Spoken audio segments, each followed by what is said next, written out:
शेतकऱ्यांनी पारंपरिक शेतीसोबत पूरक व्यवसायाकडे वळावे. शेतीपूरक उपक्रम सुरू करून उत्पन्नाचे नवे स्रोत तयार करता येतात.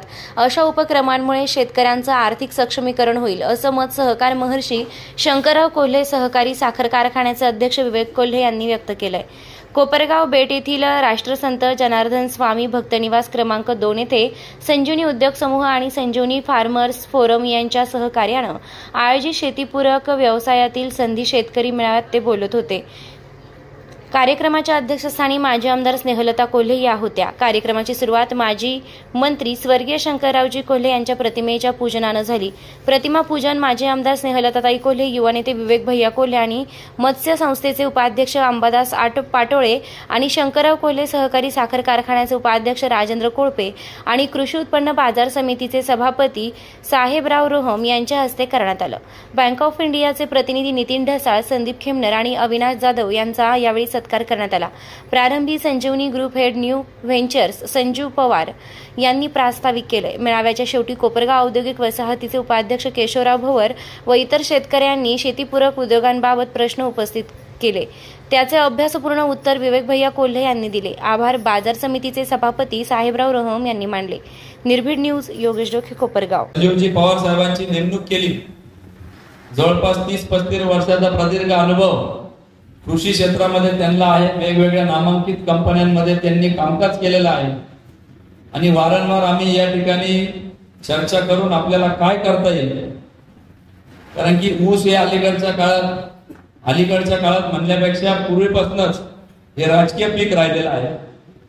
राजकीय पीक म्हणजे त्याच्या इतिहासात जरी गेले तरी आफ्रिका खंडामध्ये स्लेव्हरीची सुरुवात ऊसासाठी काही प्रमाणात करण्यात आलेली होती आणि अनेकदा आपण बघतो की महाराष्ट्राच्या पटलावर देखील अनेक तालुके असे आहेत की ज्या तालुक्यांमध्ये प्रगतशील शेतकरी एकरी जवळपास 100-150 टन ऊस त्या ठिकाणी घेतो. परंतु दुर्दैवाने आपल्या तालुक्यातील, आपल्या परिसरातील जर ऍव्हरेज बघितला तर 27 टनाच्या पुढे तो जात नाही. आणि बऱ्याचदा आपल्याला माहिती आहे की आपण 12 दिलं तर नंतर लक्ष नाही दिलं तरी चालतं. ड्रिप इरिगेशन अनेकदा कोल्हे साहेब म्हणायचे की आपण करा, पाण्याची बचत होईल आणि मग आपल्याला ऊसाच्या पिकाला लिक्विड फर्टिलायझरच्या माध्यमातून आपल्याला अतिरिक्त उत्पन्न घेता येईल. परंतु अनेकदा आपण दुर्लक्ष करत गेलो आणि म्हणून पवार साहेबांना सांगितलं, त्यांनी अनेक प्रकल्प त्या ठिकाणी मांडले. त्यामध्ये बांबूची शेती एक होती. त्यामध्ये बांबूच्या शेतीबरोबर माझ्या मते खजुराची शेती एक होती. तुम्ही वरती या पवार साहेब, मला मध्ये अडचण आली तर तुम्ही सांगा काय काय केलं होतं आपण. खजुराची शेती एक होती. त्याचंही कमी खर्चामध्ये अतिरिक्त उत्पन्न आपल्याला कसं होईल. त्याचप्रमाणे नियंत्रित वातावरणात आपण केशर शेती, जेणेकरून आपल्या शेतकऱ्यांना आपल्याला काही 2 पैसे उत्पन्नाचे आपल्याला देता येतील. त्याच प्रमाणात मत्स्यपालन, बांबू लागवड आणि रेशीम शेती व प्रक्रिया, याच्याबरोबर ॲलोवेरा पण सांगितलं होतं, शेवग्याची शेती सांगितली होती. अजूनही काही वेगवेगळ्या शेती तुम्ही मला त्या दिवशी सांगितल्या होत्या. परंतु मी म्हटलं की एवढं सगळं किचकट विषय सांगू नका, शेतकरी काय कोणी करणार नाही. सोपं आणि सरळ काहीतरी सांगा ज्याच्यातून उत्पन्न वाढल. आणि म्हणून आम्ही असं ठरवलं की आपल्याला कमी खर्चामध्ये, कमी पैशामध्ये, कमी वेळेमध्ये जास्त उत्पन्न कुठल्या याच्यातून येऊ शकतं. आणि मग याचा अभ्यास आपण केला. साधारणपणे मगाशी पवार साहेबांनी सांगितलं की आपला देश हा कृषी प्रधान देश आहे. जवळपास 60-65% लोक हे कृषी क्षेत्रावर अवलंबून आहे. करोनाच्या काळामध्ये बघितलं तर सगळे सेक्टर हे निगेटिव्ह ग्रोथ मध्ये होते. फक्त कृषी क्षेत्राचा विकास दर हा सकारात्मक होता. आज जरी विचार केला तर याच्या मागचा थॉट प्रोसेस काय आहे किंवा वैचारिक आपण काय पुढे घेऊन चाललो आहे, याच हेतूने की तालुका देखील आपला कृषी प्रधान तालुका आहे.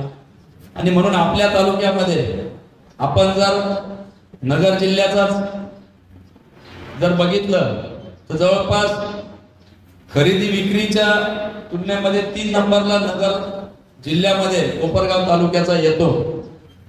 हळूहळू दरडोई उत्पन्न वाढवण्याच्या दृष्टिकोनातून सर्वच जण प्रयत्न करत आहेत। आपला देखील काळाच्या ओघात काही पाण्याच्या तुटवड्यामुळे आपणही अडचणीत आलो, नाही तर एकेकाळी कोपरगावची बाजारपेठ ही इतर तालुक्यांपेक्षा अधिकची चांगल्या पद्धतीची बाजारपेठ होती।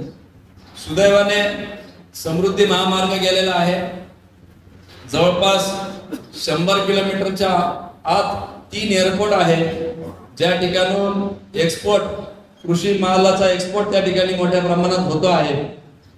शिर्डी एअरपोर्ट देखील कार्गो त्या ठिकाणी चालू झालेला आहे।